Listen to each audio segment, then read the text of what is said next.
Live everywhere. Daily Kos Radio on netrootsradio.com presents David Walton. Kagro in the Morning Show.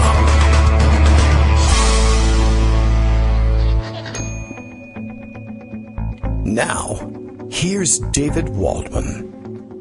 Hey, good morning, everybody. It is Tuesday, August 6, 2019. Time for yet another show. We begin this morning. Oh, look, we already have Bill's morning tweet ready to roll this morning. Daily Kos Radio is live now. Kagro X, that's me, David Waldman, reports that flags across America have been lowered to half-staff as a gesture of sadness after many people have been so mean to President Trump. Believe me. So, we'll see what happens, probably in the next 2 weeks. Yes, all true, absolutely true. I found out this morning that the flags were at half-staff because of the meanness that poor President Trump has endured. He is back to it all being about himself this morning, of course. Not really sure exactly what he was talking about, to be honest, this morning, but he was doing his regular blah, blah, blah spew about himself, and he was very insistent that everyone know that, I guess, who is this? I guess, is this the CEO of Google? Yes, the CEO of Google, Sundar Pichai. Is that how he says his name? I really don't know. I don't hang out with the CEO of Google all that often, but apparently he was in the Oval Office, and Donald Trump wants us all to know he was in the Oval Office working hard to explain, very hard, as a matter of fact, to explain how much he liked me. Oh, please. How much he liked me. What a great job the administration is doing. And that Google was not involved with China's military, that they didn't help crooked Hillary over me in the 2016 election, and that they are not planning to illegally subvert the 2020 election, despite all that has been said to the contrary. I'm sure lots of people have been saying that it's Google's plan to illegally subvert the election. Yes, it all sounded good until I watched Kevin, Cernekee, I guess, Cernekee, a Google engineer, and there's only one of those, say terrible things about what they did in 2016 and that they want to make sure that Trump loses in 2020. I do too, of course. I don't know. He's, of course, got this crazy conspiracy theory that everybody's against him, which is why he's president now. And he wants to make sure everybody knows that this guy really wanted everybody to know how much he liked me. Still operating as a toddler, I see. And so no change there. No reason to expect that there will be one forthcoming anytime soon. But there you have it. It is also reliably reported this morning. Who's this? Damian Paletta. I guess I'm going to have to identify Damian Paletta. Washington Post, White House economic policy reporter. Can't keep track of all those White House reporters. But Damian Paletta reports, or tweets anyway, this morning, new, and I guess accompanied by the article backing this up. Trump is increasingly ignoring the advice of aides and following his gut instinct when it comes to the escalating trade war with China, which they're good and easy to win. Remember those? He's convinced that the hardball tactics he played with Mexico worked. Sure, why not? And China will eventually come around because they're totally the same.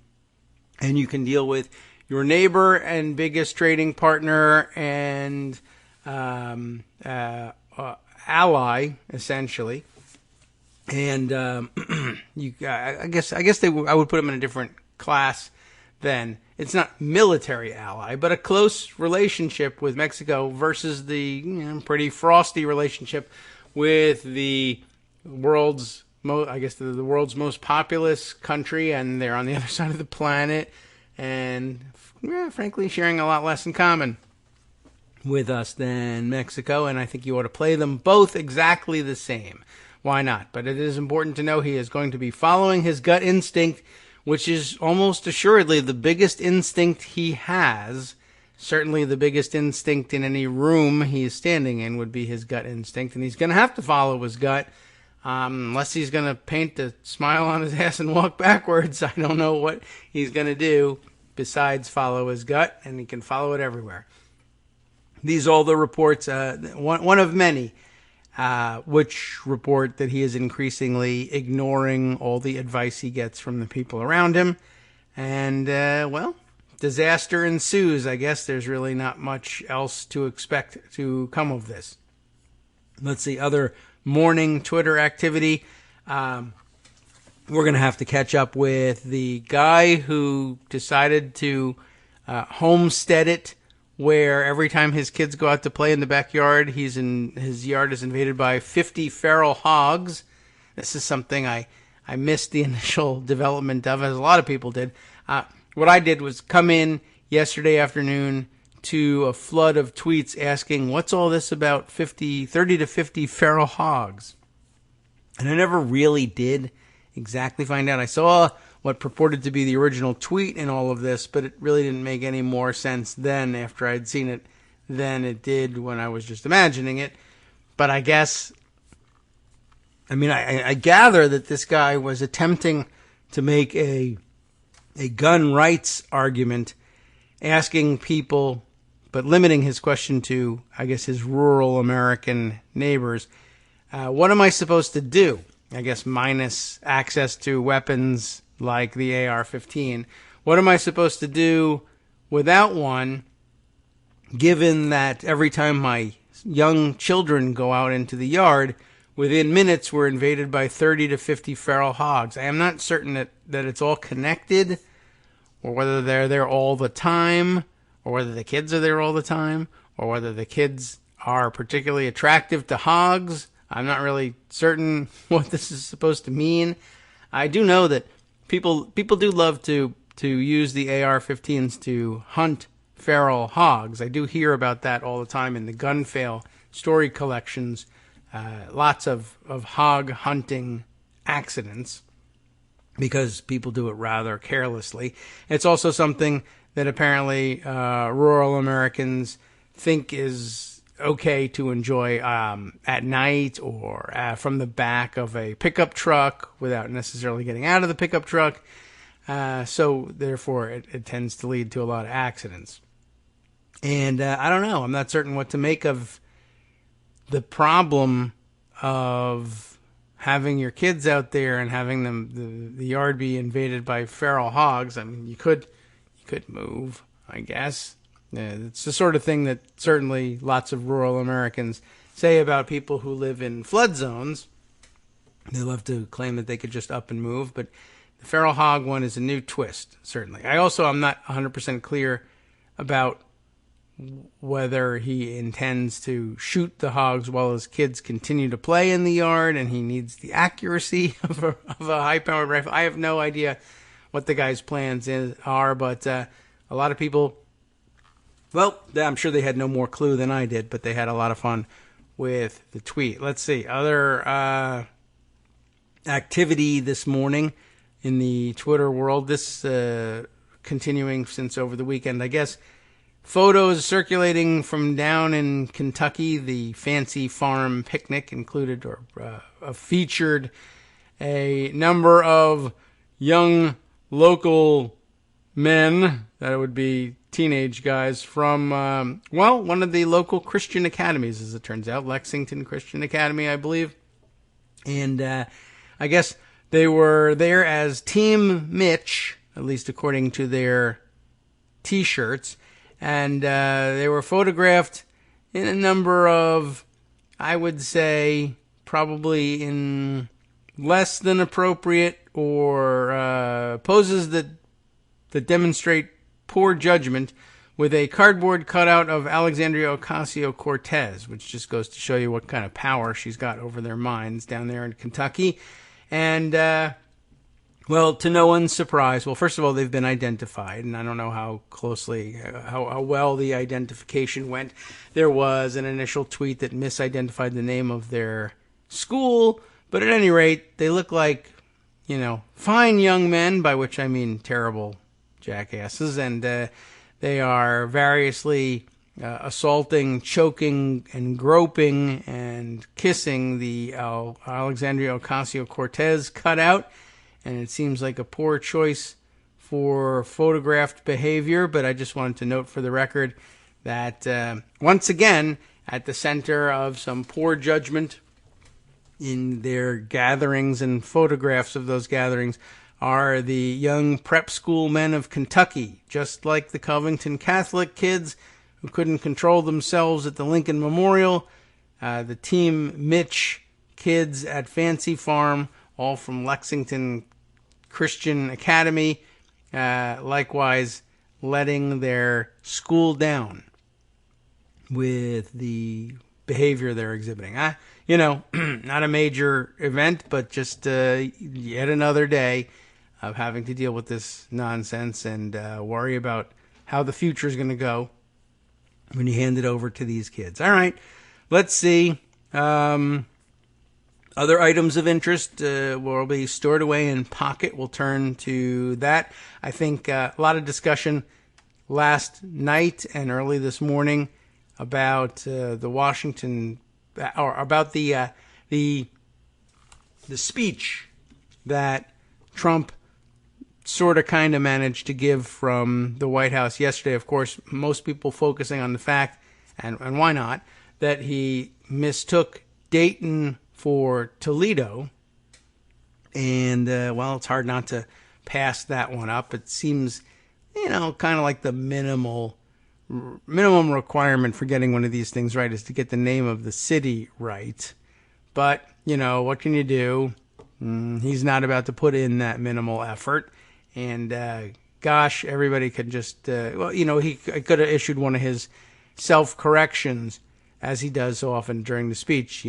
God bless the people who perished in Toledo and Dayton.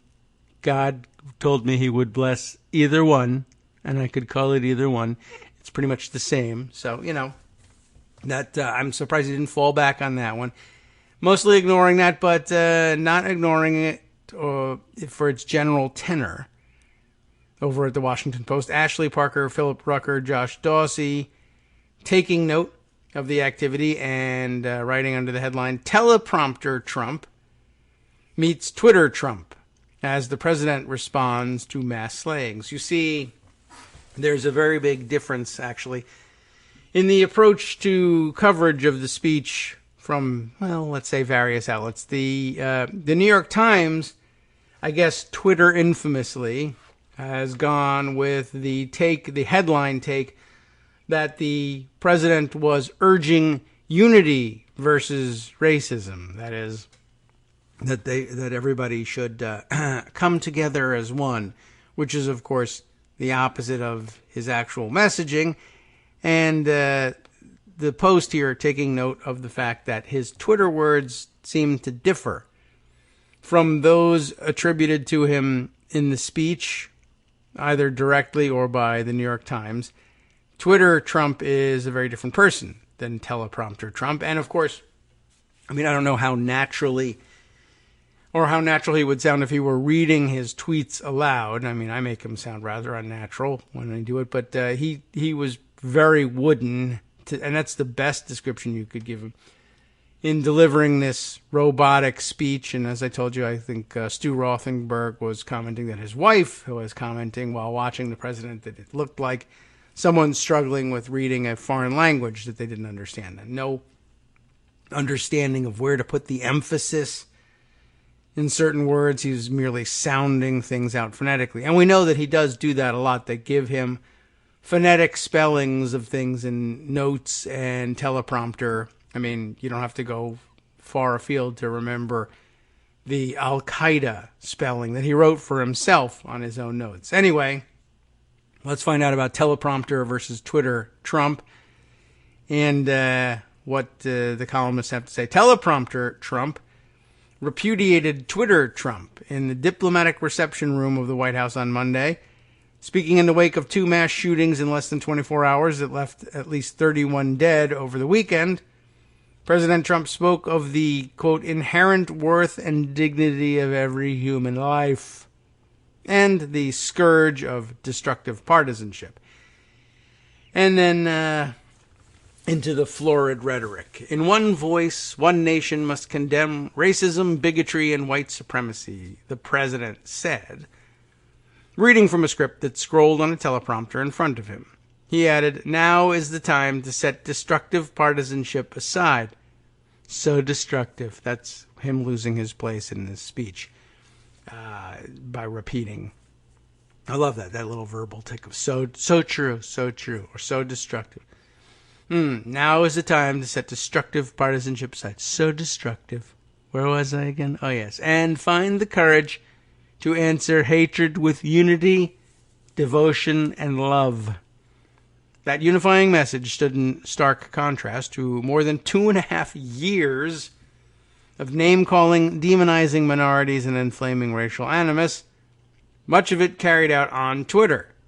Just 2 hours before his White House speech, Trump tweeted an attack on the fake news media for contributing to a culture of anger and rage.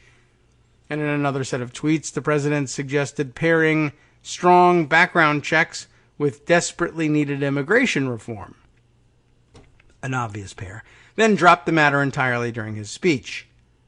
Such is the picture of a divisive leader trying to act as a healer, particularly in the aftermath of Saturday's anti-immigrant attack in El Paso, where officials are still investigating but believe the alleged gunman posted a manifesto that echoed Trump's harsh rhetoric on immigrants, including describing his attack as, quote, a response to the Hispanic invasion of Texas, unquote. Trump, in tweets and in rallies, has repeatedly decried the invasion of undocumented immigrants across the nation's southern border. The episode and its immediate aftermath illustrate the limits of Trump's ability to speak to the whole nation in a time of tragedy, given both his rhetoric and his focus on appealing primarily to the part of the electorate that voted for him in 2016 and still supports him now. He should just go to diners, obviously. As White House officials privately scrambled to plan a visit for Trump later this week to El Paso and Dayton, Ohio, as opposed to Toledo, where another gunman killed at least 9 and injured at least 27 early Sunday morning, the president found himself unwelcome in the grieving Texas border city. Representative Veronica Escobar of Texas, whose district includes the El Paso Walmart involved in the massacre, urged the president and his team, quote, to consider the fact that his words and his actions have played a role in this, unquote. From my perspective, he's not welcome here, Escobar said on MSNBC's Morning Joe on Monday. I must have missed that because I skipped the whole show. He should not come here while we are in mourning. Former President Barack Obama issued a forceful call Monday for the nation to soundly reject language coming out of the mouths of any of our leaders that feeds a climate of fear and hatred or normalizes racist sentiments. By the way, Trump tweeting this morning that he's angry at Obama for attacking him. And as was pointed out, of course, nowhere in Obama's message does he name Trump. It's simply that he condemns racism and a-hole politicians who run on racism. And Trump thought he must be talking about me. Well, he was, but that was your own assumption because, of course, you know you're the racist a-hole he's talking about. So I thought that was kind of interesting all by itself. Anyway, in a statement posted to his Twitter and Facebook accounts, Obama warned that such language has been at the root of most human tragedy, from slavery to the Holocaust to Rwandan genocide. Although Obama never mentioned Trump by name, there you have it, the statement amounted to a tacit rebuke of the president by a predecessor who has largely kept himself out of the public eye since leaving the White House. Kellyanne Conway, counselor to the president, defended Trump's handling of the El Paso and Dayton shootings and praised him for condemning racism, white supremacy, and bigotry. Do I read her statement on it? No, we'll just pass. Conway also praised her boss, so that she could keep her job, for restraining himself from attacking the Democratic presidential candidates who blamed Trump for the shooting. Well, she goes on to say they spent the weekend taking pot shots, whereas the president took the weekend to take golf shots. I don't know whether she mentions that. Probably not. And we'll move on from there. I don't think I want to read her comments right now. Can't take it. Other White House officials pointed to what they described as over-the-top language from Democrats, some of whom called Trump a racist, and implied his rhetoric made him at least partially culpable. He is. As the shootings unfolded, Trump spent the weekend secluded at his Bedminster Golf Club in New Jersey. Key advisors, including Conway, Acting Chief of Staff Mick Mulvaney, National Security Advisor John Bolton, were not at the club. Senior Policy Advisor Stephen Miller led the effort to write Monday's response, with 4 or 5 people pitching in, according to 2 people familiar with the efforts, who spoke on the condition of anonymity to reveal private discussions. The group consulted previous speeches the president had given following tragedies, including after a white supremacist rally in Charlottesville left 1 dead, and after a 2017 mass shooting at a country music festival in Las Vegas, one of the people said. Let's see if we probably already wrote this speech. We'll just reuse it and scratch out the name. I guess had there previously been a tragedy in Toledo, it would have been considered a whole new level of outrage. They're actually just reusing the speech. Well, they were reusing the speech. I think they were just doing it on the fly, and they may have scratched out, for all I know, the name of another city and put in Toledo, and only then realized, oh, dang, it wasn't Toledo at all. Some question about whether Toledo was in his teleprompter or not. Or rather, I guess I should say, some question about how much blame to lay at his feet if Toledo's name really was on his teleprompter. Some people saying, well, you can hardly blame him relying on the teleprompter.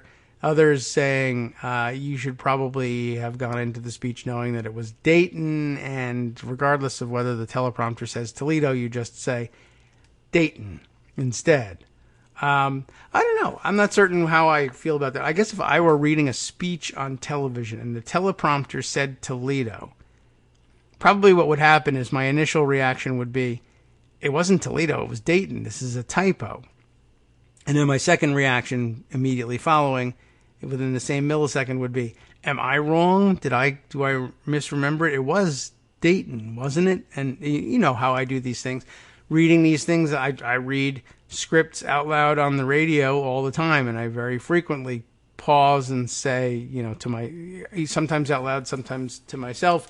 And you can hear the pause where I say, I thought it was something different, or whatever it is, or even just in my own off-the-cuff commentary. Do I remember this right? So, I guess I can understand why he would either make the mistake or pause or not correct himself immediately if the prompter said Toledo. But then I guess you ask, why does the prompter say Toledo? Somebody's making a terrible mistake, whether it's the idiot president or his idiot staffers. I can't be sure. All right, let's see. Where do we leave off on this? Trump spent part of the weekend complaining to allies and club members just whoever's around, about media coverage that seemed to blame him for the shootings. 2 people familiar with his comments said, but these people added Trump was not visibly upset or at what they would describe as a nuclear level. I see. Okay, I gotcha. The president also offered significant input to the speech, 2 White House officials said. But according to photographs and videos posted on Instagram, Trump also found time for leisure as he milled about his private property. He was spotted wearing his golf attire and posing for photos with guests, including with a couple holding their wedding reception at Bedminster. White House aides wanted Trump's 10 a.m. Monday speech to be the decisive message on the shootings, and on Sunday night and Monday morning talked to him about what he would say and how the tone would be presidential. A White House official said, well, he's the president. That's the way the tone is supposed to be. We got to coach him, though. You got to be presidential because you're the president. There had been no internal discussions about linking immigration legislation to background checks, as the president tweeted Monday, because there was no plan to mention that in the speech, White House officials said. The policy outlines mentioned by the president were scattershot at best, most of them unlikely, poorly defined, or marginal in impact. Mental illness and hatred pulls the trigger, not the gun, Trump said. Tom Bossert, a former Homeland Security advisor, said the White House should seize the moment to push bold policy changes. The country's really galvanized on this right now, he said. The president and the people around him should not be worried about the policies and should be trying to figure out how to tie together records of mental health problems and the records of gun ownership and everything that goes into keeping them accurate and updated. But for critics of Trump, his teleprompter remarks felt perfunctory and even disingenuous. If you laid that speech next to videos of his rallies, it's mind-boggling, said David Axelrod, a senior advisor to Obama. You know that. He said what you'd want the president to say. The problem that is in real life, he's a provocateur, not a healer. And his whole political project depends on those provocations.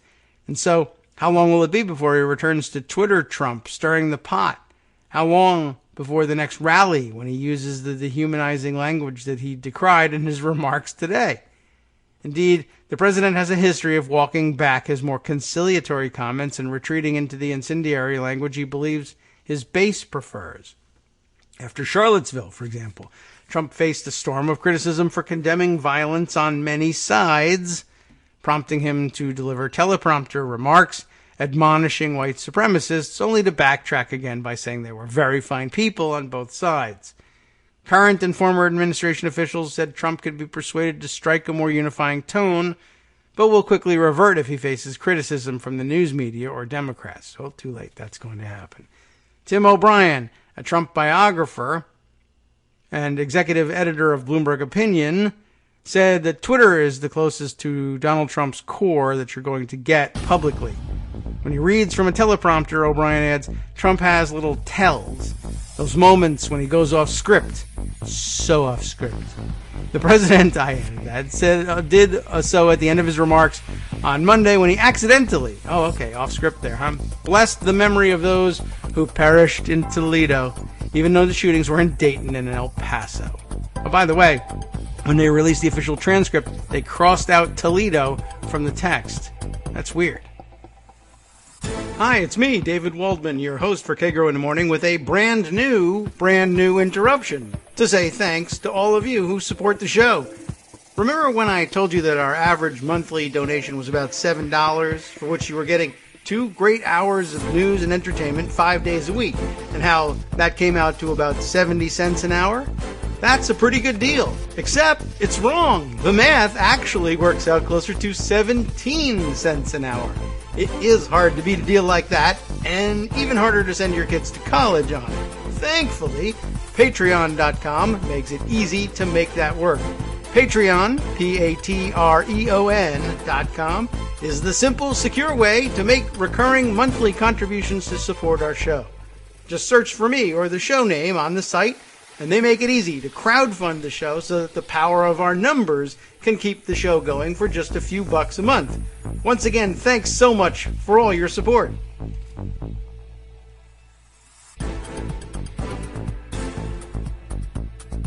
Welcome back now to the Kagro in the Morning Show here on Networks Radio. Let's see, we'll finish up this piece about teleprompter versus Twitter Trump. I would say we were pretty much done with it, except there's an opportunity here for the mayor of Dayton, Nan Whaley, to crack a joke here. And I guess you know what's coming at this point. Monday morning, Dayton Mayor Nan Whaley, a Democrat, said she had not received a call from the president, but had heard he was planning a visit for Wednesday. That'd be tomorrow. And I guess she chalks it up this way. He might be going to Toledo. I guess it's entirely possible. You never know. How much of that he actually believes. I just thought it was weird, though, that when they released the transcript, what do you do with that? I mean, everybody heard him say Toledo, and everybody knows it wasn't Toledo. If it's in the script, do you leave it there? If it's not in the script, do you put out the script that said Dayton and just run the risk? It's not much of a risk. We know exactly how it would go. People would read it and say, yeah, but he didn't say, I'm reading what's supposed to be a transcript of his remarks. He didn't say Dayton, he said Toledo. So I guess the compromise was to put in Toledo and then cross it out, I guess to signify that, yeah, this is a transcript of what he said, but what he said was incorrect, and we know it was incorrect. I mean, either that or an editorial note. I don't know what else to do with that one. He puts his White House in an impossible position by being so stupid. This is just kind of what he does. All right. Let's see. Moving on to other subjects. things put away in pocket for sharing today. Let's see. This is an interesting story. Speaking of crossing out Toledo, that's a kind of a redaction, isn't it? Let's get up to date on Mueller report redactions. Politico has this piece from Darren Samuelson reporting that a judge, Reggie Walton, in fact, is signaling interest in removing Mueller report redactions. Subheader grabs this quote here. That's what open government is all about, Judge Reggie Walton said during court arguments over a Freedom of Information Act, or FOIA, lawsuit against the Justice Department. If I'm not mistaken, was it Reggie Walton? Was he the judge who was wondering aloud at some point in the courtroom why Mike Flynn wasn't being charged with treason, or whether that was considered as a charge? And was it Mike Flynn that he was talking about? He seems convinced that the rest of America really needs to know a lot more about what was in the Mueller report. And I guess it came out in this stage of the litigation yesterday. A federal judge signaled Monday he's considering removing the Mueller report's redactions. During more than 2 hours of oral arguments in Washington, District Judge Reggie Walton appeared on several occasions to side with attorneys for BuzzFeed and the nonprofit Electronic Privacy Information Center, which are seeking to remove the black bars covering nearly 1,000 items in former special counsel Robert Mueller's final, I guess not final, but well, for his purposes, final 448-page report. It actually does read here. I'm changing the transcript. It does say Robert Mueller's final 448-page final report. It's very final, this report. Walton didn't issue an opinion from the bench on the case, which centers on a pair of consolidated lawsuits filed against the Justice Department under the Freedom of Information Act. But the judge, an appointee of President George W. Bush, by the way, sounded increasingly skeptical of the government's arguments, pressing him to leave the redactions untouched. That's what open government is about, Walton said during one exchange, citing the resolution of a 2008 sex crimes case against financier Jeffrey Epstein as an example of how obfuscating the reasons behind not prosecuting high-profile people generates public distrust in the country's criminal justice system. Sometimes exposing the reasons doesn't help that much either, but at least it's an effort made. Indeed, EPIC, that's the acronym of the Electronic Privacy, what was it? I'll have to read it out. Back up and find the Electronic Privacy Information Center. Yes, EPIC. So indeed, EPIC, which is EPIC, and BuzzFeed, which is arguably also EPIC, I guess, filed their lawsuits in order to uncover such information. The redacted explanation of why the special counsel didn't bring charges against the likes of, I like that expression, the likes of Donald Trump Jr. and Jared Kushner. And in court Monday, their attorneys argued that disclosing these details would help resolve whether the president is right to claim the investigation into Russian interference in the 2016 presidential election was a witch hunt. It's something that, frankly, ripped this country apart. I don't know about that, but it's important. This is the argument of Matt Topic, or perhaps Topic. I don't know how he pronounces it when it's a surname, but it's spelled like Topic. Matt Hot Topic, I guess they could call him, an attorney for BuzzFeed. I'm sure he'd like that name. Okay, it would work very well for BuzzFeed. This comment made regarding the competing and often bitter partisan claims surrounding the credibility of Mueller's investigation. The people deserve to know as much as they possibly can. By the way, yeah, I'm just for a moment going to pause and think about this.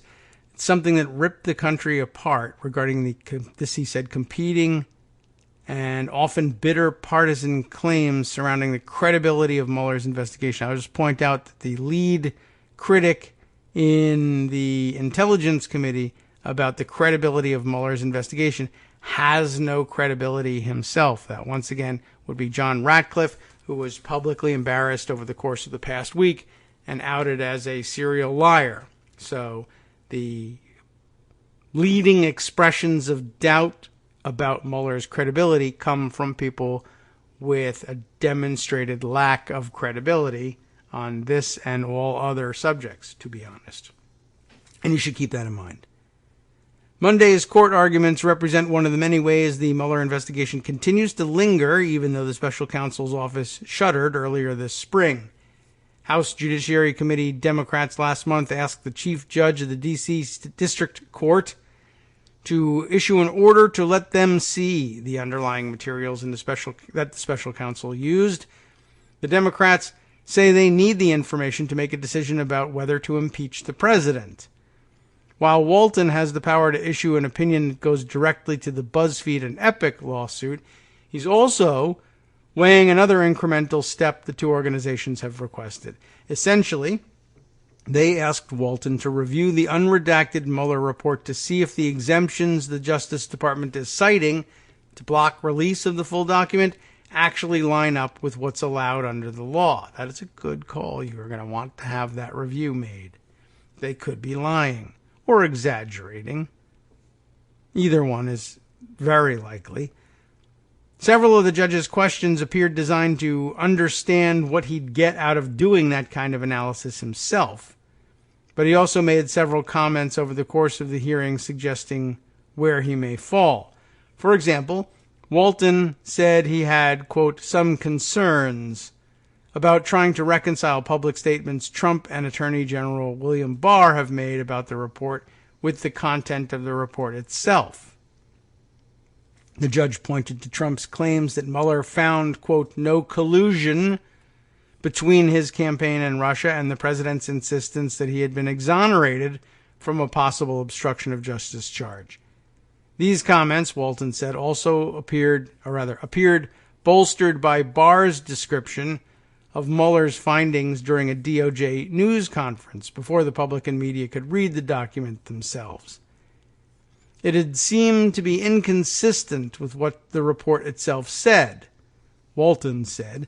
The judge also cited a letter Mueller's office sent to Barr questioning the Attorney General's decision to release a 4-page summary of the investigation's conclusions that, quote, did not fully capture the context, nature, and substance of the report. Separately on Monday, Walton raised questions about a DOJ submission defending the agency's decision to black out large portions of the Mueller report. I also worked for the department, Walton said. Sometimes the body does what the head wants. But I guess not always. Courtney Enloe, a DOJ trial attorney, defended the Mueller report redactions and insisted that they all fall inside the exemptions allowed under the Freedom of Information Act, such as the need to keep grand jury information private and protect the government's investigative methods. The government can also withhold information for national security purposes or to maintain people's privacy. Enloe argued that additional disclosures would harm several ongoing investigations Mueller handed off to other federal prosecutors, and she warned that releasing redacted information in the special counsel report could undercut longtime Trump aide Roger Stone's ability to get a fair trial in his case that centers on lying to Congress. Also, by the way, witness tampering and obstructing justice. He is set to stand trial in November. Nothing more is required here, Your Honor, Enloe said.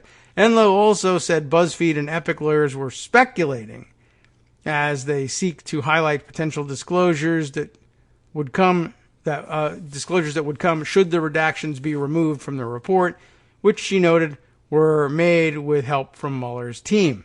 This is not a singular person who is making decisions with redactions, she said.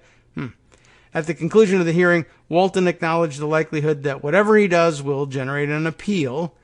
I'll try to get this done as quickly as I can so we can have this matter resolved one way or another, he said. And now I'm just going to check into whether or not he was the one that was so concerned about Stone, or was it Stone or rather Mike Flynn?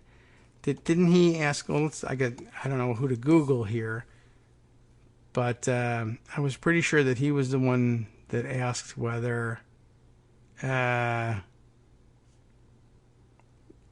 someone ought to be charged with. I can't. I'm looking through, and maybe I've just. Okay. Here is a tweet which might help straighten this out. Is this from yesterday? When was this? Oh, for some reason, interesting. The date is in, I don't know, Russian or something like that. I've wandered onto a different site here, or I guess a different language version of the Twitter website here. But where is it here? Can I read this tweet? This part isn't in foreign language. Or was it originally tweeted that way? I can't tell. The judge, U.S. Judge Reggie Walton in D.C., said he hoped the government is, quote, going to be as transparent as it can be in what it releases regarding the Mueller report, although he was mindful of the need to protect grand jury information. Yeah, so I guess that's from yesterday, but is this not the tweet that I originally landed on here? Let me see. Was it before? Maybe when I searched it, it looked like this was the one that was going to bring me to the information. This is actually about yesterday's proceedings, but I thought it was going to bring me to the Flynn thing. Why did I think that this was the case? Because I Googled it, and in the description, I guess, of what I was reading here there's a bit here that says, the judge, U.S. District Judge Reggie Walton in D.C., said he hoped, ellipsis, and then same judge who wondered aloud if Flynn was being considered for treason. So I thought I was on the right path there. Maybe a better... all right, well, let's see. Another Google search brings me to Vox Explainer from way back in December. Michael Flynn's judge suggested he might be guilty of treason. He's not, according to Dylan Matthews, but I have my doubts about whether or not Dylan is right here. But, okay, that answers the question. It was not Judge Walton. It was Emmett Sullivan. Here we are. So I guess that helps bring things to a close on this question anyway. So at least we have it straightened out. Not the same judge. But Reggie Walton's name is all over a lot of the Mueller-related court cases. You know, they try to keep these in front of the same judges for the most part. But I guess there's 3 or 4 D.C. District Court judges who are hearing related cases. So I guess it's sometimes it's easy to mix them up. All right.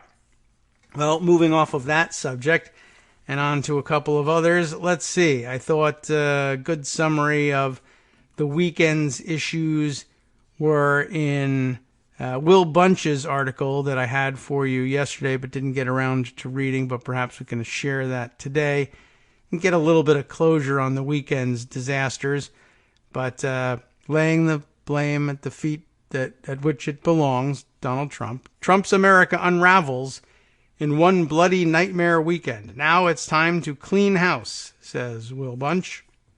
Nobody made a super big deal about it on March 15th, 2019, when the President of the United States, in his fancy baggy suit, overlong tie hanging down behind the resolute desk, veto pen in hand, sat in the Oval Office and described the surge of desperate asylum seekers on America's southern borders as a, quote, invasion.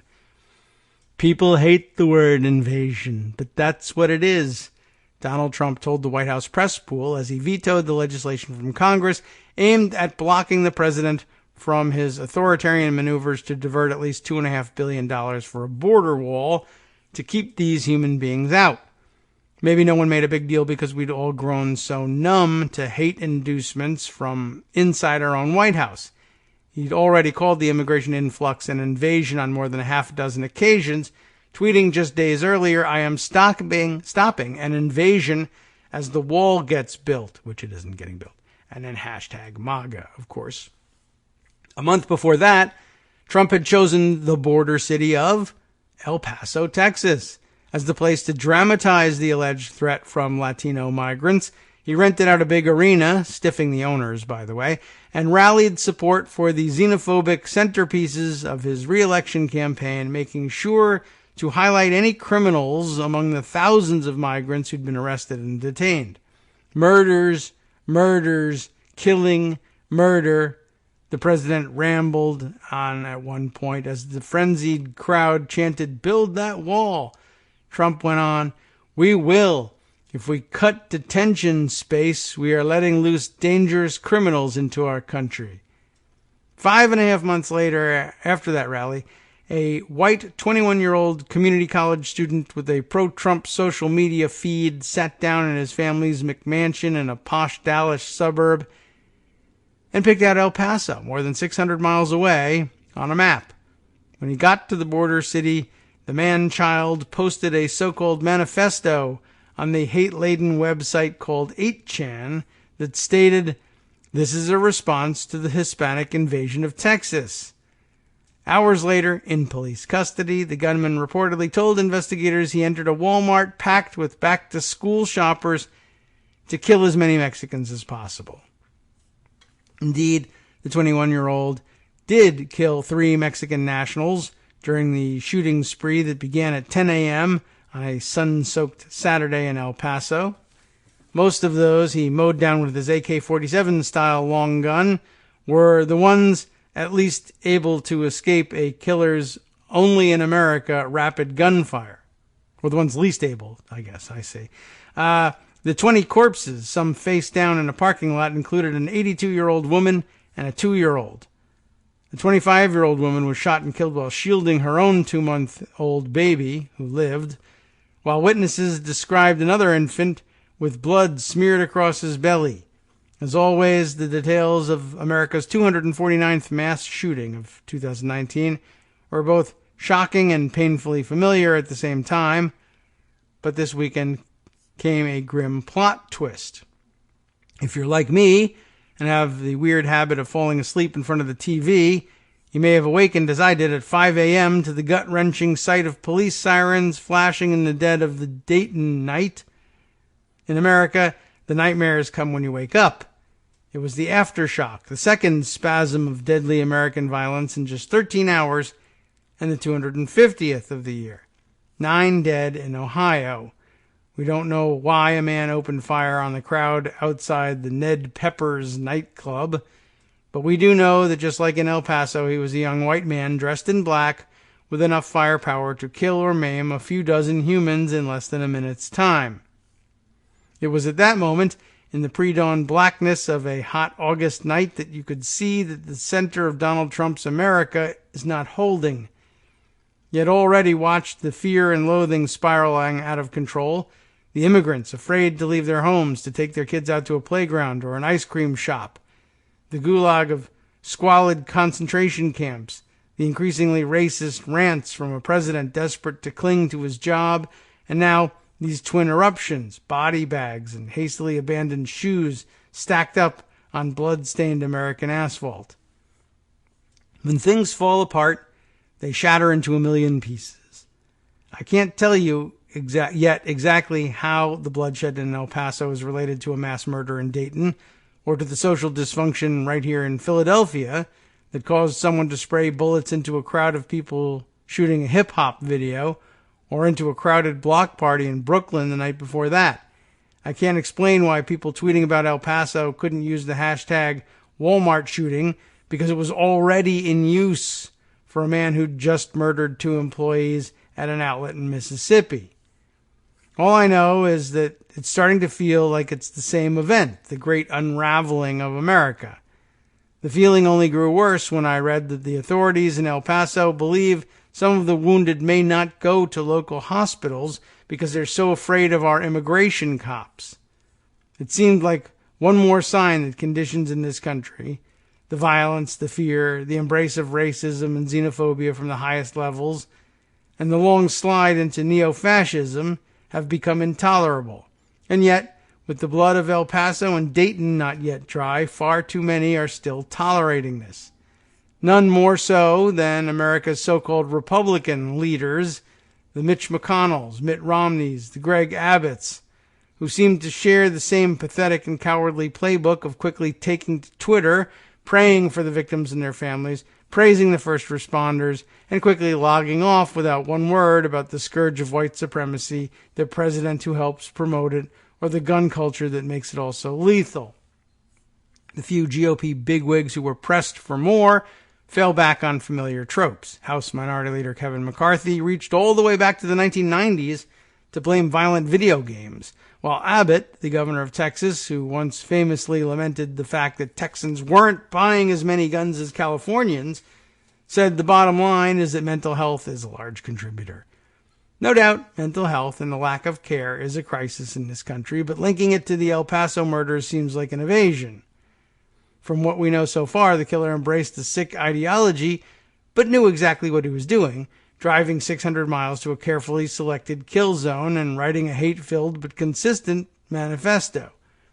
His mass murder seemed less like a statement about his own mental health problems and more a statement about the moral health of a nation where so many are openly embracing racist and xenophobic rhetoric, including the current occupant of 1600 Pennsylvania Avenue.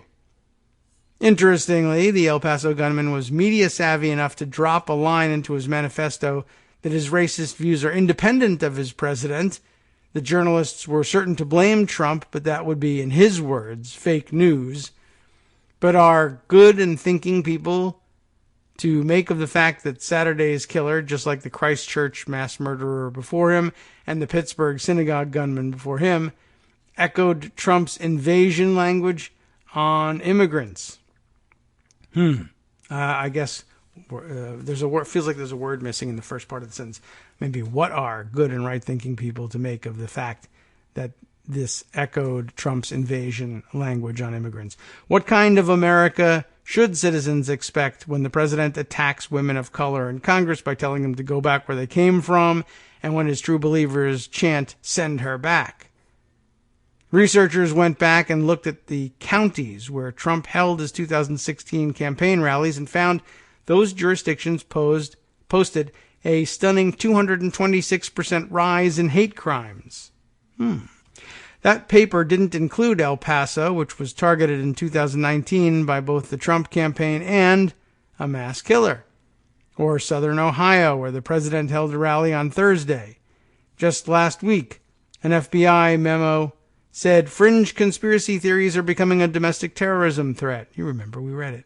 A warning that came to life with a series of pops on Saturday morning. Now, what are we going to do about it?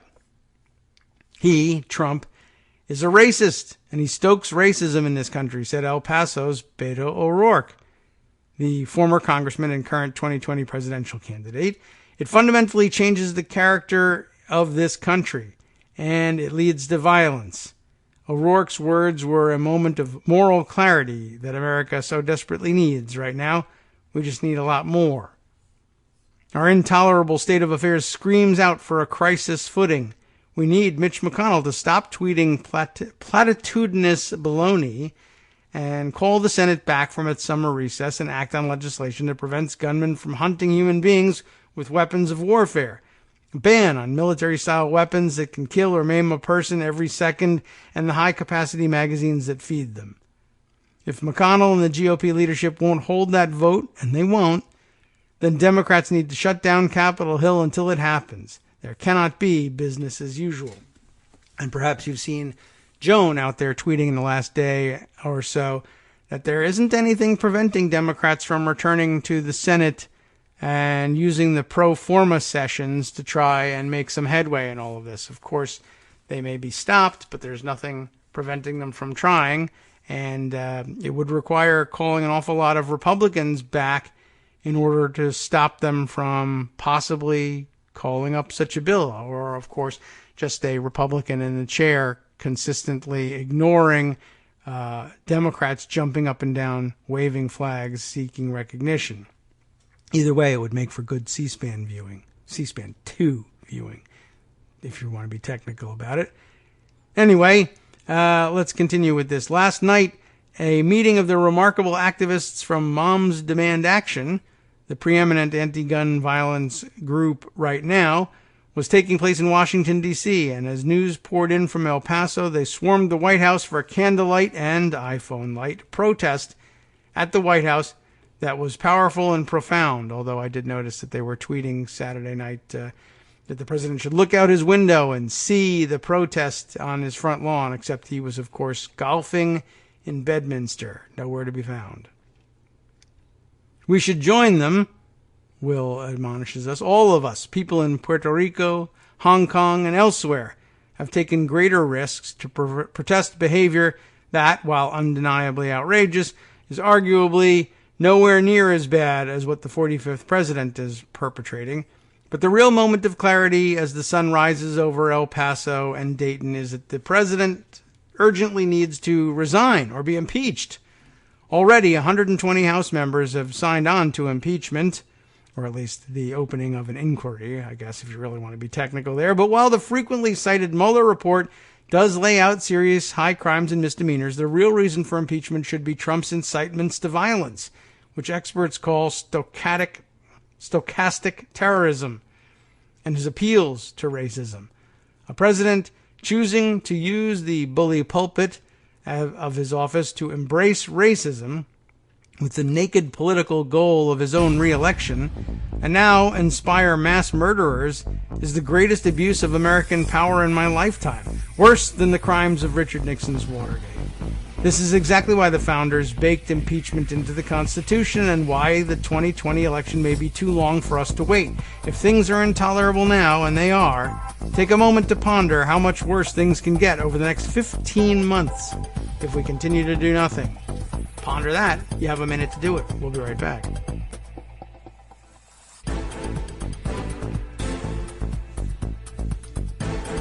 Welcome back now to the Kagro in the Morning Show here on Netroots Radio. We'll move on to another subject, having actually concluded that entire article before the break. Well timed. It was like we did this professionally. All right. Couple of small bore topics, or at least the lingering topics that we'll just drop a few minutes on here, just to shift gears a little bit. And then we'll see if we can't move into something more thematic after that.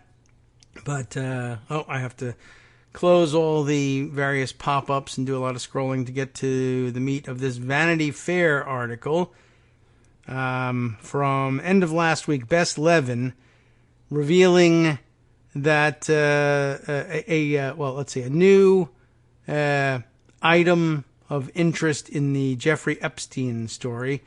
The title gives it away. Of course, Trump, quote, fell out with Epstein over real estate, not underage girls. Part of the sideshow of the Jeffrey Epstein story.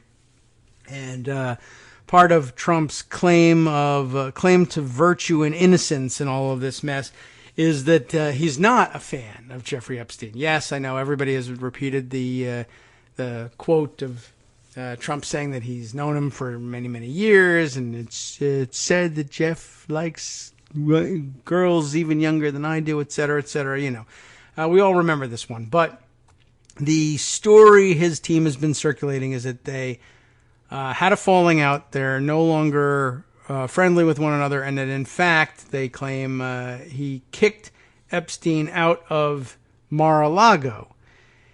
And the allegation, I guess, was supposed to overlap with the revelation of stories that Epstein had recruited one of his chief victims from the pool deck at Mar-a-Lago, where she was a towel girl, as they sometimes call, as Trump called them earlier in his history. And I guess now that he's president, she's a locker room attendant. I don't know if that really helps with anything, but at any rate, she was 15 or 16 and working at Mar-a-Lago, and apparently Epstein and Ghislaine Maxwell solicited her there, and I guess it was successful. But it was never entirely clear what Trump was talking about. The claim was that he kicked them out, and the insinuation was that he had kicked them out for this kind of activity, although there's also stories circulating that it was not connected necessarily to this one pool attendant, locker room attendant girl, but rather that they had solicited the daughter of another member of Mar-a-Lago, and that's pretty serious when it comes to Donald Trump's way of thinking. If you're soliciting the employees who he's paying, then he can just fire the employee and stop paying them. If you are soliciting the daughters of paying members, that could cost him money, and that's a real concern. Anyway, it turns out that maybe it had nothing to do with any of the solicitation he was doing there, but rather something else, and something rather more understandable when you know Trump well enough. So here's the deal. Since Jeffrey Epstein was arrested in a New Jersey airport and charged with sex trafficking, dozens of rich and powerful people long associated with the guy have gone to great lengths to distance themselves from him. One such individual is Individual One, as a matter of fact, President Donald Trump, who told reporters last month that he'd had a falling out with the sexual predator, the sexual predator in this case being Jeffrey Epstein, who pleaded guilty to 2 counts of prostitution in 2008 and has denied the most recent charges. They had this falling out a decade prior. Trump Organization lawyer Alan Garton, who also has attempted to downplay the connection, he told Fox News in 2016 that the then candidate had, quote, no relationship with Epstein, that they, quote, were not friends, and that they, quote, did not socialize together. Of course, video footage, investigative reporting, and contemporaneous quotes from Donald Trump prove that is not the case at all. In 2002, for instance, the real estate developer told New York, the magazine, not the state, I've known Jeff for 15 years. This is the infamous quote. Terrific guy. He's a lot of fun to be with. It is even said that he likes beautiful women as much as I do, and many of them are on the younger side. Per the New York Times in 1992, Trump directed Florida businessman George Horaney to organize a calendar girl competition at Mar-a-Lago, and after 28 female contestants were procured, revealed that the other guests were just him and Epstein. The video footage from the same year shows the two men partying together at the Palm Beach resort with cheerleaders for the Buffalo Bills and Miami Dolphins, laughing, chatting, and in the case of Trump, pawing at women. The friendly relationship continued for more than 10 years after that, with the two men reportedly dining at Epstein's mansion and attending many of the same dinner parties. According to Epstein's brother, Mark, Trump would comp Epstein's mother and aunt at one of his Atlantic City casino hotels and flew on Epstein's private jet, the one he allegedly used to ferry underage girls to his private island of horrors numerous times. Or I guess he flew on the jet numerous times. That's the mangled sentence marred by the M dashes here. But I'm sure that the girls were subjected to horrors numerous times as well. One person who observed both men told the Washington Post that, quote, they were tight and that, nauseatingly, they were each other's wingmen. Ultimately, Epstein and Trump did have a falling out. According to a new report from the Post, however, it didn't have anything to do with Epstein's disturbing behavior with underage women, but naturally a real estate deal. And here's the quote, and I guess the Post is probably the New York Post in all of this. In November 2004, Trump, who was starring in NBC's The Apprentice at the time, declared himself intent on winning, quote, the finest piece of land in Florida and probably the U.S. So Trump. An estate, this is, that had been seized as part of the bankruptcy of nursing home magnate Abe Gossman. Epstein was also enraptured by the property, which Gossman had purchased in 1988 for about $12 million from Leslie Wexner, the Ohio-based retail executive who was a friend and patron of Epstein's and maybe his only client as well, remember? So, in 1988, it was bought from Wexner for $12 million by Gossman. And by 2004, it was in bankruptcy and up for sale. Okay, at first, Epstein pressed to gain the upper hand in the competition for the estate, according to Joseph Luzinski, the bankruptcy trustee. Epstein agreed on a price and terms that were viewed as favorable for Gossman's creditors if a higher bid didn't emerge, he said. As the competition heated up, Trump and Epstein began talking each other down to the trustee, Luzinski said. On November 15, 2004, the bidders, their representatives, and a small cavalry of lawyers representing the creditors and the Gossman family gathered in a courtroom at the U.S. Bankruptcy Court in West Palm Beach. Trump was connected by phone. The auction began with an attempt by one of Epstein's 3 attorneys to knock Trump out of the bidding. Attorney Andrew Kamensky argued that Trump was not qualified because he demanded that the property have title insurance or he wouldn't close the sale. What I'm telling you is that Mr. Epstein will. He will close, Kamensky said, according to a transcript obtained by the Post. Ultimately, Trump was the higher bidder. Now, remember what we learned earlier, right? This is 2004. But in 1988, the property changed hands for $12 million. Trump was the higher bidder at $41.35 million. In an interview with the Post, Luzinski characterized the face-off as 2 very large Palm Beach egos going at it. 4 years later, Trump would sell the property to, who else? A Russian businessman named Dmitry Rybolovlev for $95 million. Apropos of nothing at all, Rybolovlev was charged with corruption last year, which he denied.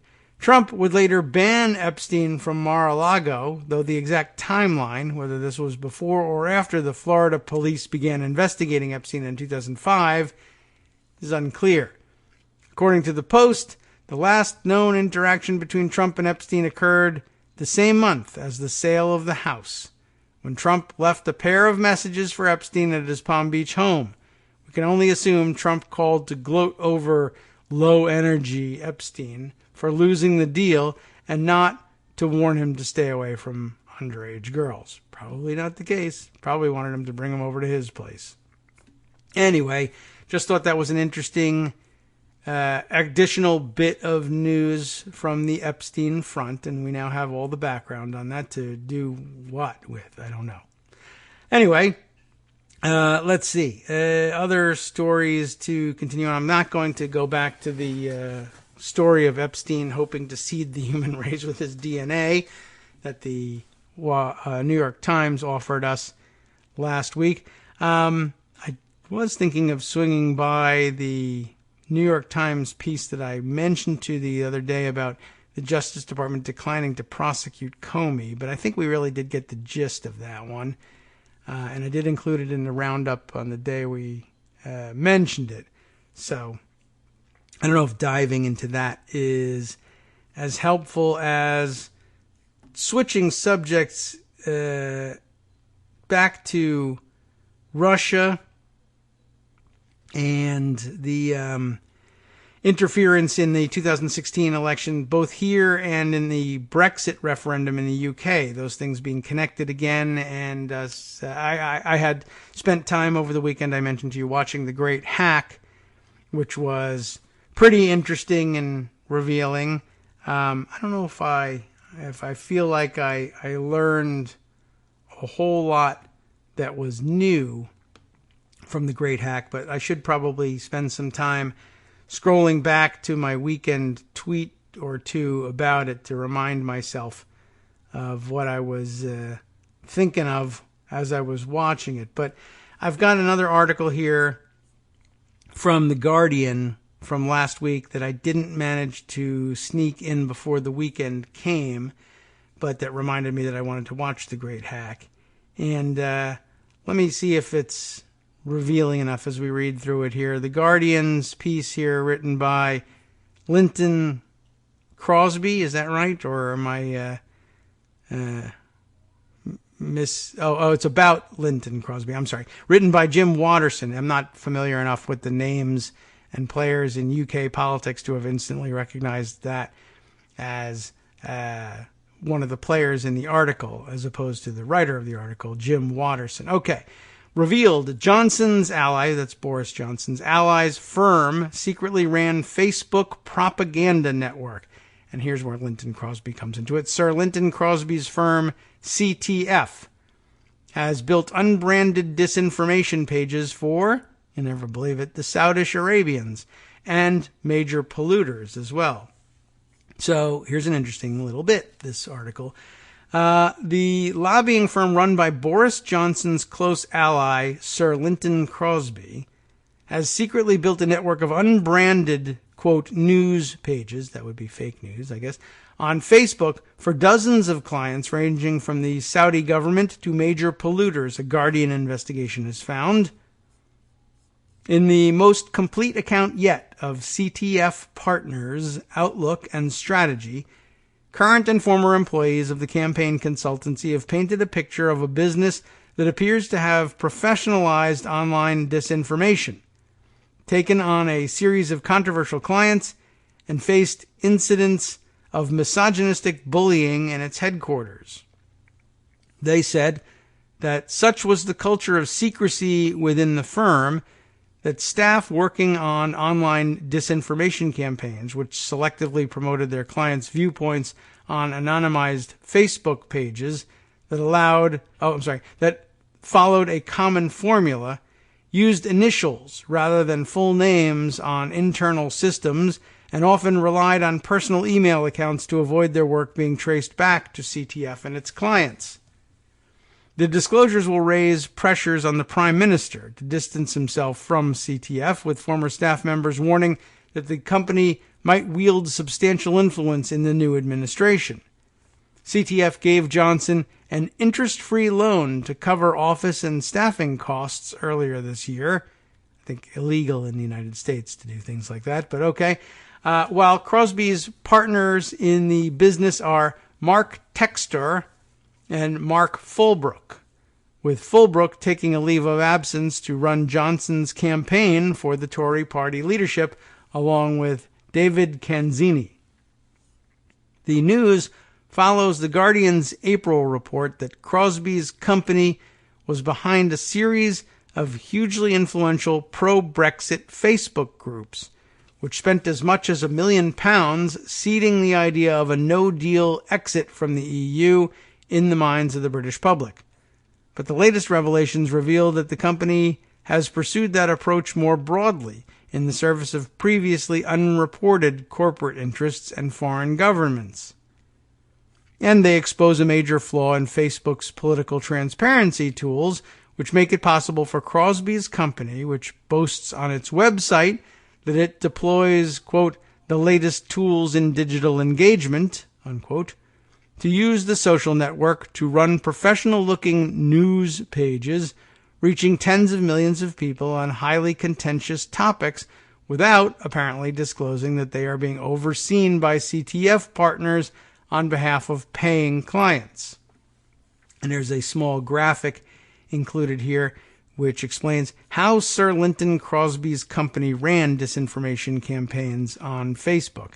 And I don't know whether this is just going to be repetitive with the content of the article yet to come, or whether this is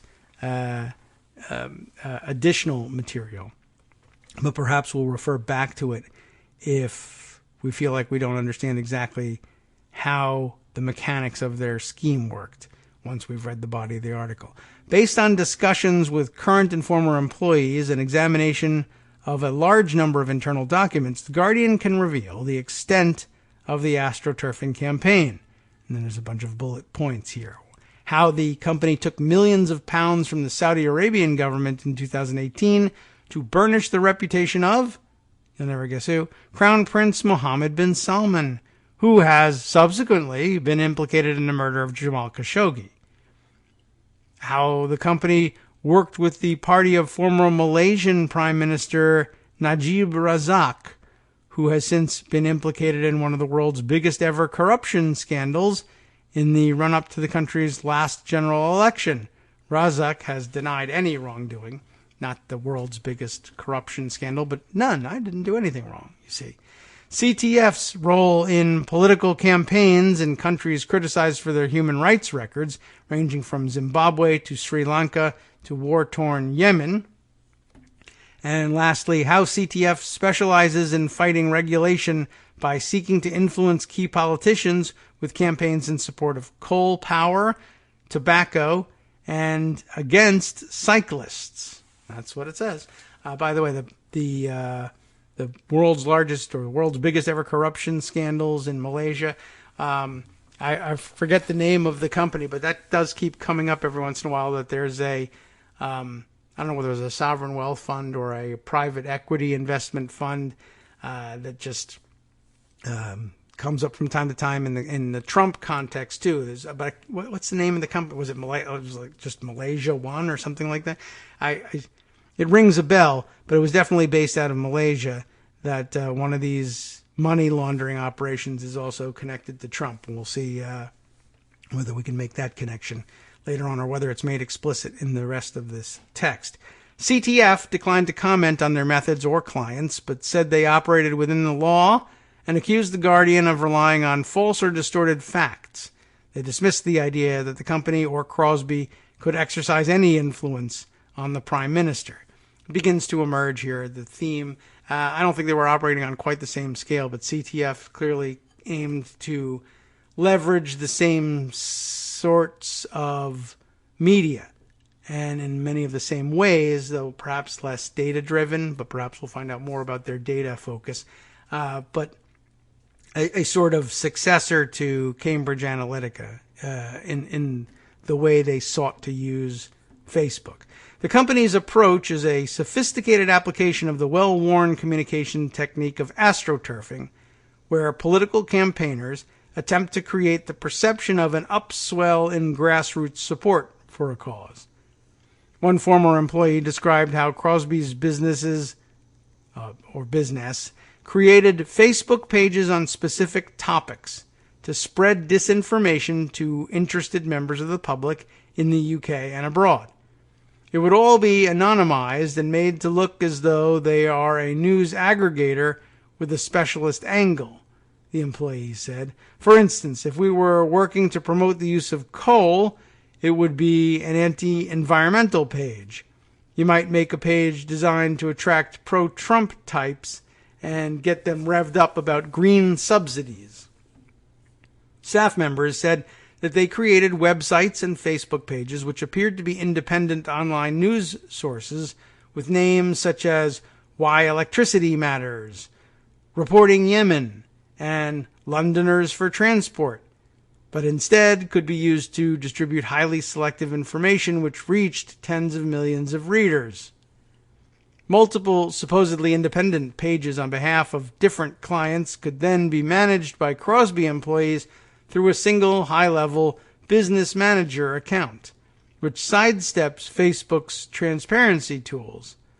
The connection between the pages is not visible to normal Facebook users.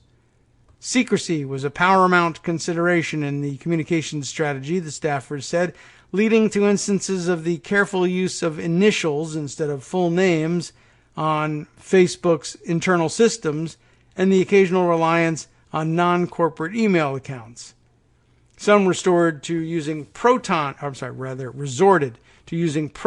Mail, an encrypted email service, to avoid being traced.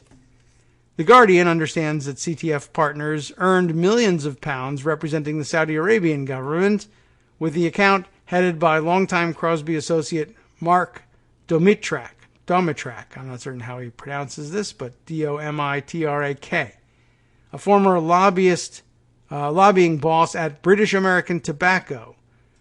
The company held coordinated press coverage. It's a very odd reading here. I guess the Britishization of everything, perhaps. I'll blame it on that. I don't know what's really distracting me here, but the company helped coordinate press coverage. That's what I meant to say.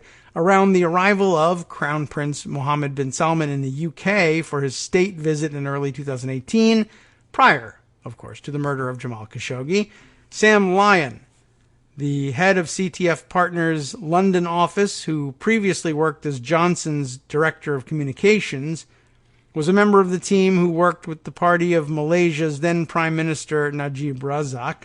The Asian politician was later toppled amid ongoing accusations of involvement in a multi-billion-dollar corruption scandal. He has always denied any wrongdoing. I feel like I now want to just quickly take a pause and see if I can find out the name of the Malaysian money laundering operation that had everybody so concerned. And see if I can. Yes, a 1MDB scandal. That was it. I knew there was a 1 and an M probably for Malaysia in there. 1MDB was the name of it, and it really a real octopus operation that one was. Anyway, let's continue on with this story. The supposed news sources, which were liked by millions of users and reached tens of millions through the use of paid Facebook adverts, as they like to say there, were grown using the social network's promotional tools with assistance from Facebook sales teams who encouraged the purchase of more promotions, of course. Once CTF employees found a tactic that provoked a strong reaction, they would double down, according to one of the ex-employees. If you're after the MAGA, and they helpfully explain Make America Great Again, crowd, you just target people like this. Then, once you've got an audience, you just target people like that. I guess I understand, although that's pretty vague. One such news page, entitled Green Watch, published repeated attacks against subsidies for, quote, wasteful onshore wind farms, unquote, using the slogan, keeping the green lobby honest. Without any sign, it was overseen by Crosby's company, which had a contract with major coal miner Glencore. Other Facebook campaigns promoted the construction of coal power stations in India using pages with names such as Bright Bangla. Pages purporting to be independent news pages on the war in Yemen with such names as Middle East Diplomat and Iran in Focus did not disclose that CTF worked on behalf of the Saudi government, which is heavily involved in the war. The disinformation network uncovered by The Guardian also included political pages in African nations with titles such as Inside Mauritania and Free and Fair Election Zimbabwe, which purported to provide fact-based information on what was going on in the two countries without disclosing the source of funding or work on behalf of political campaigns. Many of the Facebook pages were deleted after The Guardian began making inquiries. After being presented with The Guardian's findings about the scale of the company's online disinformation campaign, Facebook said it did not want to start regulating what constituted a legitimate news source. Yes, that's always been their dodge, but it doesn't work that way anymore. It also said the network of pages pretending to be news sources on behalf of corporate and state clients did not break their rules on coordinated inauthentic behavior, a term used to shut down disinformation networks overseen by foreign governments in Russia and Iran. This is because Crosby's employees used their real names on internal Facebook administration tools, information that is not available to the general public. The Guardian has seen documents that suggest Facebook has been aware of the issue involving the network of CTF pages since last year.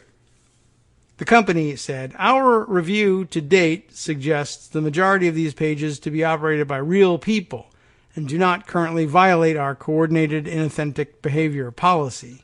However, we take seriously the information shared by The Guardian and are continuing to review the activity of the pages mentioned. The existing Facebook rules on political transparency only require an individual to be put up as the public face of a campaign without disclosing who is ultimately paying for it or overseeing the account, a tactic used in Crosby's pro-Brexit campaigns.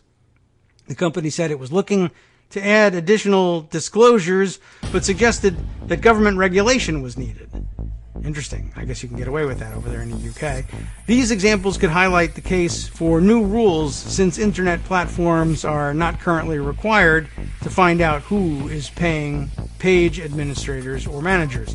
CTF, through their lawyers, said any suggestion that the company produced fake news or that Facebook has taken action against them or their clients was false and defamatory. We'll continue with this story and those little charts after this. Hi everybody, it's me, David. Let's change things up from the old fundraising pitch for just a minute and talk instead about how you can be a part of our show. If you've got a smartphone or any other electronic recording device, why not sit down and record a segment for us? Read us an important article and give us your take. Read one of your own original essays, or even just give us your commentary on something you'd like to share that's important to you. Then send the file to me at kagrox@gmail.com and I'll try and work it into the show. Short segments, a few minutes in length, are easiest to fit in. And of course, I can't always guarantee that I'll be able to play everything, but if you've ever shouted at your radio or TV about something you wish was being covered, here's your chance to change that. Make the show your own. Send your submissions to me at kagrox@gmail.com. Welcome back now to the Kagro in the Morning Show here on Netroots Radio. I've been looking during the break for my comments on the great hack, and I'm going to continue the search here because I'm pretty sure it's relevant to. Okay, at least I've come up with those tweets, and I noticed along the way, by the way, while I was searching, and I guess I'll have to bring those up too. There was a tweet I sent over the weekend that was a comment on a Washington Post story that I guess the coverage, the idea was that Trump remained out of sight at Bedminster over the weekend while the mass shooting crisis was unfolding.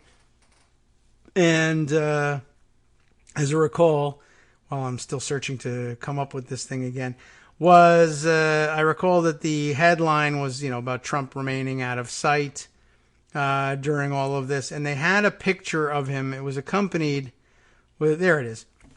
Trump tweets and stays out of sight for hours after shootings. I guess it was an AP story. And they must have changed the photo on it, interestingly enough. Or maybe the photo on the tweet that they were using was a different one than the one that illustrated the story. But it was a picture of him, what looked like sort of, I guess he was entering Air Force One, and he was just walking hunched over, and it really looked rather ridiculous. I bring this up because I happened across the tweet where I was saying, you hunch over some more, old man. Here you really look, broken and terrible. But they've swapped it for a different photo of him actually standing quite upright in front of microphones. Although I guess this is photographed from the front. If you photograph him from the side, he's leaning, 45 degrees towards those microphones. But now the tweet makes a lot less sense. So I thought that was interesting that they swapped that photo. I mean, I'm sure it had nothing to do with my tweet. I just thought that was interesting. I wonder whether Trump's operation complained to AP about the photo selection, and it made him look old and hunched over. Not because of my tweet, but because they saw it and said, anyone who said that about us would be right.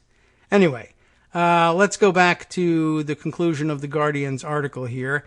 We left off by noting CTF's denial that they were fake news and that the idea that Facebook had taken any action against them was, they said, false and defamatory.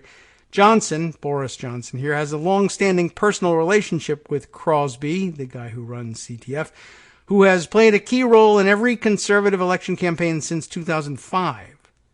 Last weekend, the Sunday Times quoted a source close to Crosby claiming that Johnson had talked to him frequently since being elected.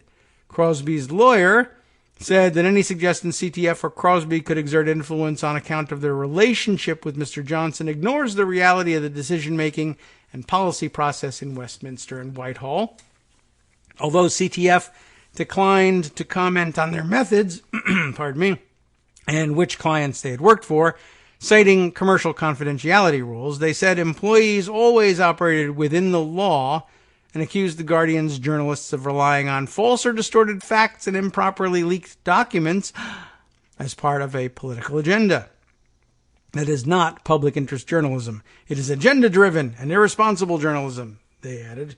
But maybe they know nothing about it. And, of course, they do know plenty about agenda-driven fake journalism anyway. Let's take a look at those charts that they put together about how their company worked. I think that still could use a little clarifying. This is a weird chart in the way they drew it, but there are bullet points numbered 1 through 6 here, so it should make it pretty easy to sort out. How Sir Linton Crosby's company ran disinformation campaigns on Facebook. Seems pretty straightforward, though. First, they would conduct detailed market research and opinion polling on behalf of a client.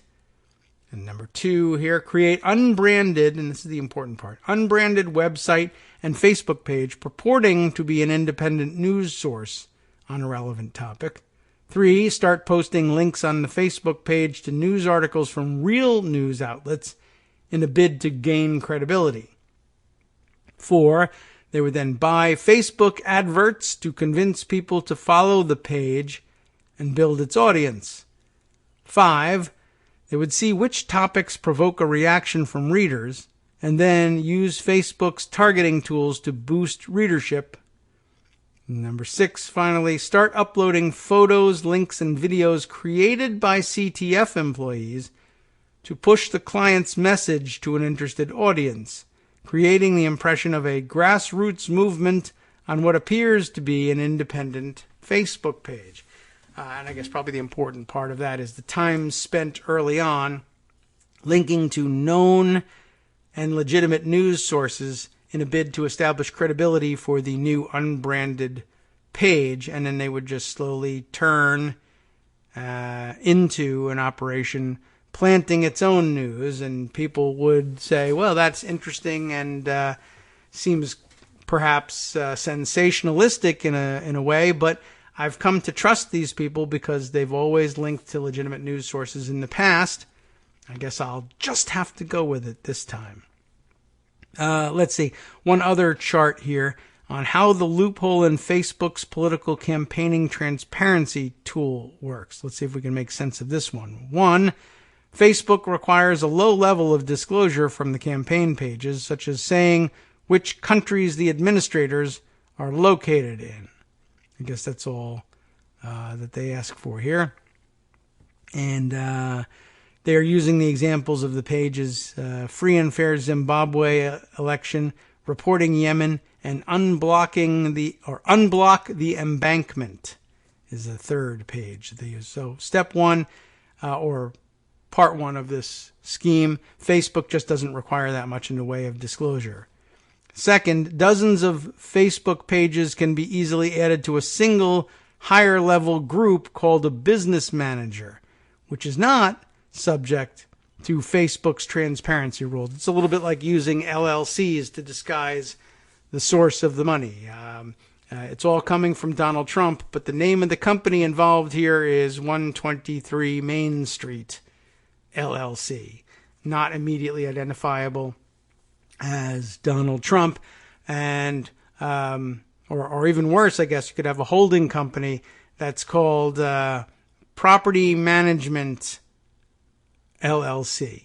And Property Management LLC holds a board on the seat on the board of directors of 125 single property LLCs, but just ends up managing them all, but doing so without putting the Trump Organization name on it, right, or something like that. Meanwhile, property management itself may have been incorporated by an officer of the Trump Organization, and it may be traceable in that way, but it's not traceable on its face. So you get around disclosure rules by saying that all of these, they deny that they're fake news, but all of these suspect news pages are all operated by one business manager. That means you still don't have to put either the actual client name on it, or for that matter, the CTF name on it. But I don't know. I don't know whether the business manager was CTF or not, but that adds another layer of obfuscation. So 1, low level of disclosure to begin with. 2, you can manage multiple different topic, different issue area pages with one business manager, so that you not only don't put the client's name on the page, you don't even put the client's name in the administrative contacts for the page. And this is not a violation of Facebook's transparency rules. Number 3 here, this allows staff at Sir Linton Crosby's company to place adverts and oversee many Facebook pages on behalf of different clients. Normal users would have no idea that the public pages are connected and that there is no risk of Crosby's employees having to make not that, but there is also no risk of Crosby's employees having to make their involvement public or disclose which client is funding them. You get the idea?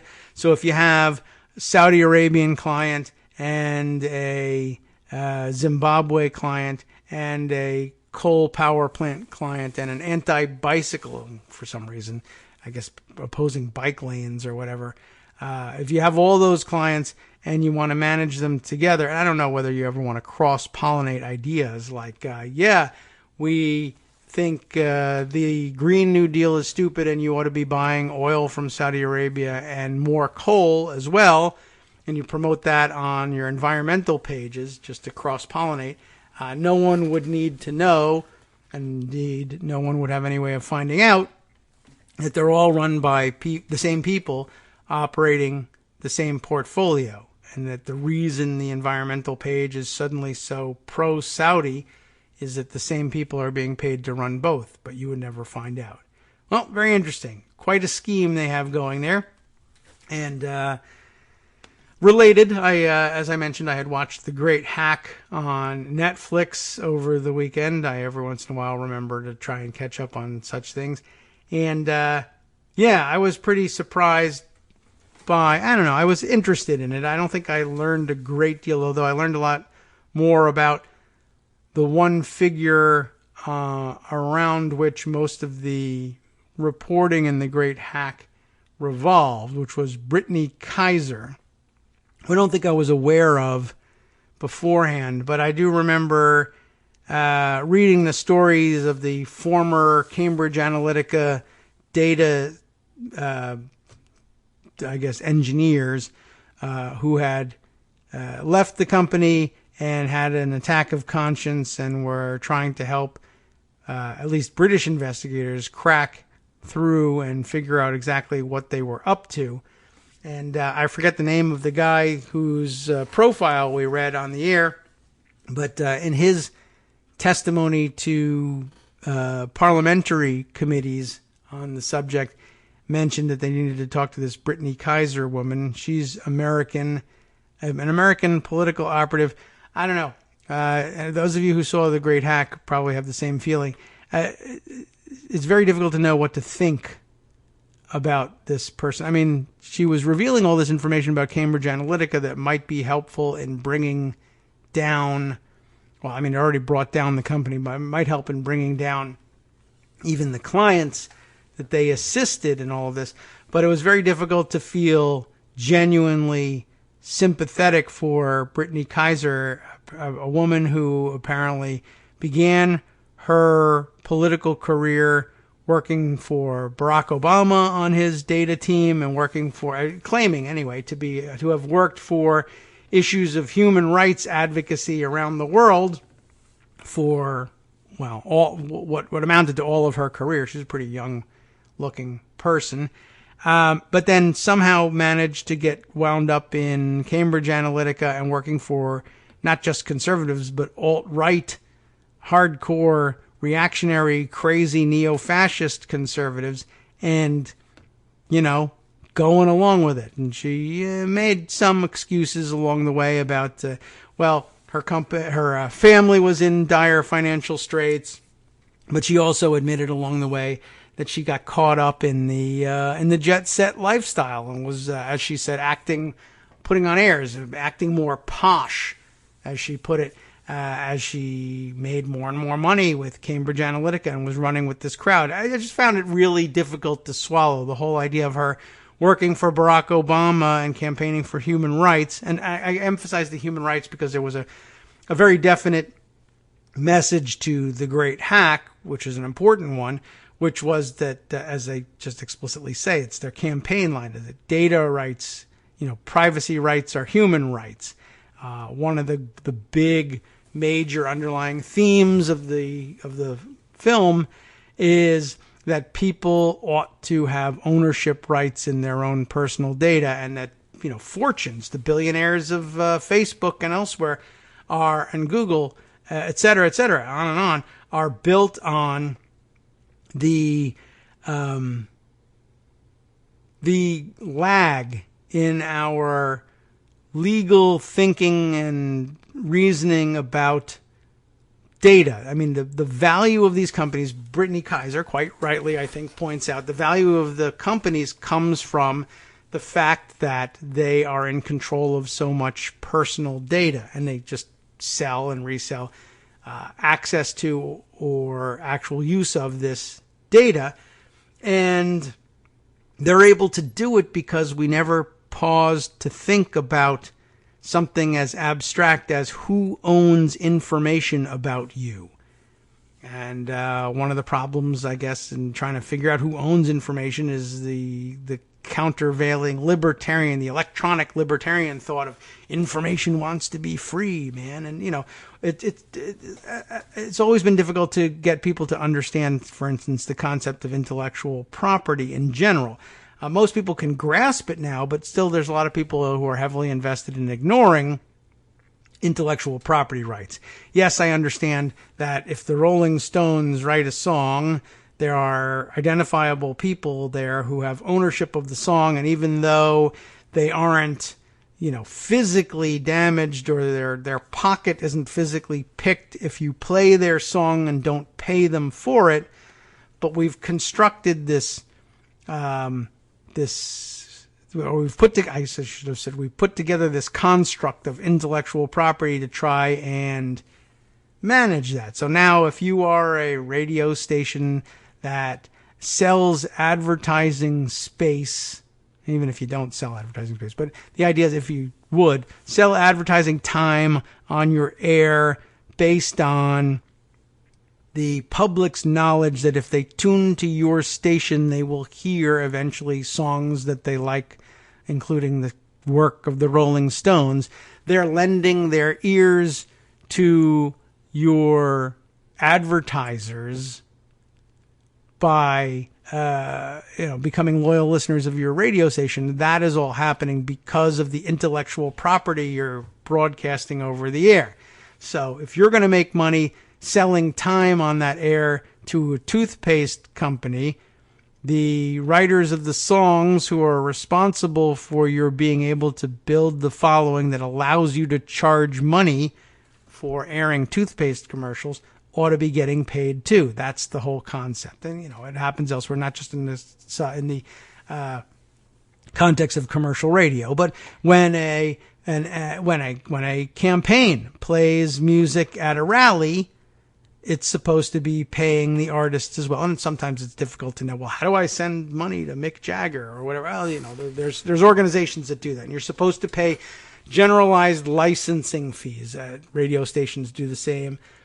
Political campaigns would do it. If you're creating an advertisement for television or radio that uses somebody's intellectual property, you're supposed to pay them licensing fee for using it. And it's all based on how many people are going to hear it and in what context are you using it, et cetera, et cetera. But we see this all the time, and we see political campaigns deliberately ignoring the intellectual property scheme and either not paying the bands that make the music or defying their cease and desist orders from using the music. This is the basis on which a band can claim, you're going to be in trouble if you continue to use our songs at your political hate rallies, et cetera, et cetera. But to most people, who still aren't really up to speed on intellectual property rights. It's just, well, who gets hurt? I had this, I bought the CD. I bought the Rolling Stone CD. I own it. And I own it for the purpose of being able to play it out loud. I'm playing it out loud now, but I'm playing it out loud over loudspeakers to 1,000, to 10,000, to 100,000 people, or over the air to 100,000 people. Mick Jagger doesn't get hurt by my playing it. Well, only in the abstract. He's entitled by law to a licensing fee for your use, because now it's a public performance, not just a personal listen to a CD that you bought, or maybe that's too archaic, a file that you downloaded. But you can see how the line blurs to people who either don't want to hear about it or don't understand these things. And similarly, I guess people don't understand data the way that Brittany Kaiser and others understand data, and they understand that compiling all that data, we get the idea that, okay, Facebook now has enormous, and Google and all the rest of them have enormous databases, and we understand from the Cambridge Analytica story, you know, how powerful it can be to have so many data points on identifiable individuals, and it's valuable, and I can sell all that data to advertisers so that they can target you better, et cetera, et cetera. We understand all of that. What we don't understand, I never really came to grips with, was does anybody own the data point? The fact that you live in the county you live in, and that there's demographic facts about the county that can be somewhat revealing about who you are and what you might be like based on that. The fact that you live in a particular county doesn't really, people don't think of it as a data point that has value necessarily. And even if they do get that, the idea that someone owns it. Who owns it? The county that you live in? You, because you live there? Facebook, because they first thought to ask? We're not really sure what to make of it. But in total, the information that they're able to compile about you is very specific, and you're the source of all of it. And I mean, I guess part of the reason why Facebook ended up being such a enormously valuable company for the people who own the stock in it, for people like Zuckerberg, is that their product is costless essentially to them, because it's costless for you to give it to them. I mean, it ends up having a cost long term, and they certainly spend money building the infrastructure to extract the data from you. They can't just sit at Facebook headquarters and mentally command you to give them all your data. They have to build the infrastructure for you to transmit it to them, not to mention the infrastructure that will fool you into entering it. But this was a big concept underlying all of this, that people ought to be able to retain some control of their data, even though they leak it out willingly a little bit at a time. It's another of the problems we have, is not really realizing that when you give your name to a company that you want information from over here, and a phone number to another company that you want information from over there, and then 6 years later perhaps give them information about things you purchase, or whatever, and that it can all be compiled, and the bounds of time and space that separate them in your mind have no meaning to a database which is permanent and doesn't care about how long it takes to gather the information or where it was entered. And you can all be aggregated somewhere. But if all of that, because all of it is costless to produce, it's enormously profitable if you can find a way to monetize it, because there's no scheme in place for paying the producers of the information. You're the one that produces the information about your likes and dislikes. You're the one that even produces the information about facts, like where you live and how much money you make. You are the one providing all of that. No one pays you any sort of premium at all, even micro premiums, for compiling this information. And yet when it's sold by Facebook, it's worth billions. They just don't have to pay anybody along the way. So there's a very interesting campaign on for creating a class of information ownership that would enable the millions and millions of people who turned Facebook into a multi-billion-dollar company to benefit from it in some way, to at least be paid along the way, even if they can't control access to their information. Anyway, I just found the whole thing fascinating. And then the other story of Brittany Kaiser somehow not realizing that in 2000, I don't know whether she worked on 2008 or 2012 Obama campaigns or both, but in 2008 to be at the frontier of digital campaigning for Barack Obama, and then by 2016 finding yourself speaking at CPAC, that Cambridge Analytica hasn't done something wrong with you and your mind and not realizing it is pretty astonishing. And she comes to that realization, but there are definitely times when you want to smack her in the middle of this piece. Anyway, it was just very interesting and well worth taking a look at. And yeah, as a matter of fact, when I was searching out my comments on the Great Hack, one had something to do with a totally different point. But again, reminder, it's August 2nd I watched this thing. But in my search, I also found a tweet to me from Kurt, Audible Video on Twitter, dated January 30th, that says Brittany Kaiser, the second Cambridge Analytica whistleblower to go public, had just heard she was being subpoenaed by the Mueller investigation in a moment captured in The Great Hack, a documentary which premiered at Sundance Film Festival all the way back in January. It took until August to get that to us. It was all pretty interesting, and Kurt had some interesting things to say about it that are revealed in the documentary itself, and it was really pretty interesting. Again, this one reminds me of it. Watching Brittany come to the realization that something had gone terribly wrong in her life, that something that apparently showing up, being invited to CPAC didn't trigger in her mind, but then looking back and saying, yeah, I went to CPAC, I visited Julian Assange for some unknown reason, and we talked about the American election, and golly, there's reason for people to think that I did something majorly wrong in all of this. Anyway, what actually struck me personally about watching The Great Hack was watching Julian Wheatland, who I guess was one of the higher-ups at Cambridge Analytica, musing out loud about his difficulty in not being able to hire a PR crisis firm when the sky started falling on Cambridge Analytica. I thought it was interesting for a totally different reason, saying, when we needed a crisis PR firm, we found out that was the point at which we weren't able to hire a crisis PR firm because we had lots of meetings. As he said, we talked to tens of companies about coming on and helping us through the crisis. They would, sit down and meet and tell them what's going on and fill them in on the background of it. And these companies, one after the other, would just say, yeah, no, sorry, we can't help you. And it was kind of astonishing watching him be astonished that crisis PR companies weren't willing to help him with crisis PR because they knew exactly how bad it was. And he's marveling at it, saying, I thought that's what crisis PR firms did. How could you not be able to hire a crisis PR firm when you're in crisis?